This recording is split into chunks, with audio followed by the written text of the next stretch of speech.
মানুষের চোখ যখন লাগামহীন হয়ে যায়, তখন অধিকাংশ অশ্লীলতা এর ওপর ভিত্তি করেই সংগঠিত হয়।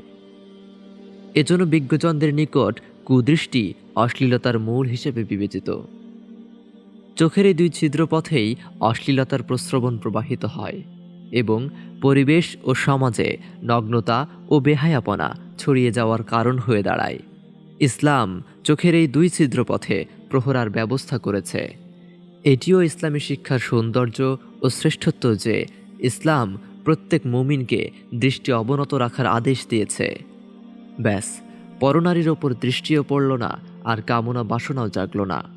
বাসও রইল না, তো বাসিও বাজল না। নিয়ম হচ্ছে nip the evil in the bud, মন্দকে অঙ্কুরেই পিষে ফেলো। বাস্তবতাও এমনই, যার চোখ নিয়ন্ত্রণহীন ব্যবহার হয় তার ভেতরে কামনা বাসনার আগুন দাউ দাউ করতে থাকে, শেষ পর্যন্ত তাকে অশ্লীলতায় লিপ্ত করে ছাড়ে। বই এখন যৌবন যার, লেখক জুলফিকার আহমেদ নকশবন্দি, হাফিজাহুল্লাহ। আসমানের আয়োজন, দুনিয়ার আবেশে আসমানের আয়োজনে।